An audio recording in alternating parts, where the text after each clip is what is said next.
Shobha's kitchen ബ്ലോഗിലേക്ക് എല്ലാവർക്കും സ്വാഗതം. അത് ബീൻസ് അരിഞ്ഞു വെച്ചത്, അത് തേങ്ങ, മഞ്ഞൾപ്പൊടി, മുളക്, ഉപ്പ്, ഉള്ളി.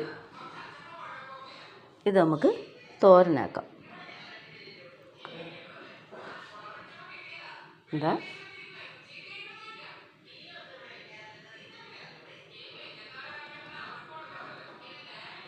ഉപ്പ്.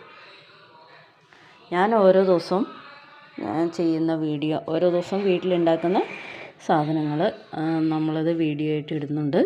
എല്ലാവരും കാണണം. ഇത് നമുക്ക് തോരൻ വയ്ക്കാം. നിങ്ങളെല്ലാവരും കാണുകയും ഷെയർ ചെയ്യുകയൊക്കെ ചെയ്യുമ്പോഴാണ് നമുക്ക് മുമ്പോട്ട് പോകാൻ കഴിയുള്ളൂ. അപ്പോൾ ഞാൻ സാധാരണക്കാരിയായ ഒരാളാണ്. അപ്പോൾ എനിക്ക് ഇങ്ങനെയുള്ള വീഡിയോകളാണ് കൂടുതൽ ഇടാൻ കഴിയൂ. നമ്മൾ വേറെ വലിയ വീഡിയോകളൊന്നും നമ്മൾ വീട്ടിൽ ചെയ്യുമ്പോൾ മാത്രമല്ലേ നമ്മൾക്കത് വീഡിയോ എടുക്കാൻ പറ്റുള്ളൂ. അപ്പോൾ അതുകൊണ്ട് എല്ലാവരും സഹകരിക്കുക.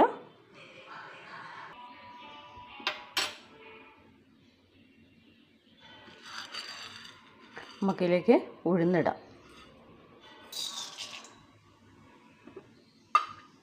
നമ്മൾ കടുക് ഇടുന്നില്ല, ഉഴുന്നാണ് ഇതിലിടുന്നത്. നിങ്ങളെല്ലാവരും വെച്ച് നോക്കണം, ടേസ്റ്റാണ് കേട്ടോ. ഉഴുന്ന് നല്ലോണം മൂക്കണം.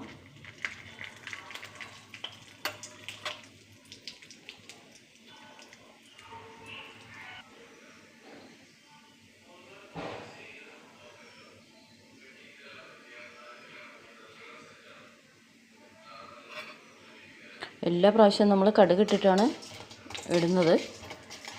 ഞാനിങ്ങനെയും വെക്കാറുണ്ട്, പക്ഷേ ഇന്നൊരു സ്പെഷ്യലായിക്കോട്ടെ എന്ന് വിചാരിച്ചു. എല്ലാവരും നിങ്ങൾ വെച്ച് നോക്കട്ടോ. ഇത് നല്ല രസമാണ്.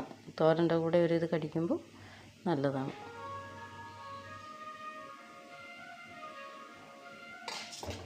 മൂത്തിട്ടുണ്ട്. അങ്ങനെ മൂക്കണം കേട്ടോ. ഇത്രയും ചുമപ്പ് പോലെ വരണം. നമുക്ക് കരിവേപ്പിലിടാം. നമുക്ക് ഇത്രയും സാധനം ഇതിലേക്ക് ഇട്ടേക്കാം.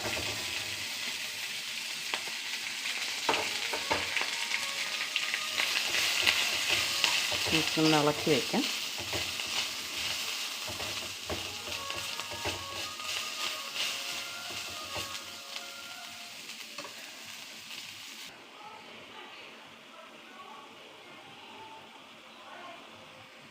അപ്പോൾ തോരൻ ഇങ്ങനെ ആയിക്കൊണ്ടിരിക്കുന്നുണ്ട്. നല്ല ടേസ്റ്റ് ഉണ്ട് കേട്ടോ. ഇങ്ങനെ വെച്ച് നോക്കണേ, നല്ല ടേസ്റ്റാണ് ഈ തോരൻ. ഇങ്ങനെ വെച്ചാൽ നമ്മൾ അരച്ചിട്ടൊക്കെ വെക്കുന്നേക്കാളും നല്ലതാണ്. തോരൻ നമ്മൾ വെളുത്തുള്ളിയും ജീരകമൊക്കെ അരച്ചിട്ട് നമ്മൾ വെക്കില്ലേ, ഓരോ ആൾക്കാർക്കും ഓരോ ഇഷ്ടം കേട്ടോ. ചിലർ അങ്ങനെ വെക്കും, ഞാനും അങ്ങനെ ചതച്ചിട്ട് വയ്ക്കാറുണ്ട്. ഇന്നല്ല, ഇടയ്ക്കൊക്കെ ഞാനിങ്ങനെ ചെയ്യാറുണ്ട്. ഇനി അടുത്തൊരു വീഡിയോ കാണാം. എല്ലാവരും ഷെയർ ചെയ്യണേ, സപ്പോർട്ട് ചെയ്യണേ, ലൈക്ക് അടിക്കണേ. ഹായ്.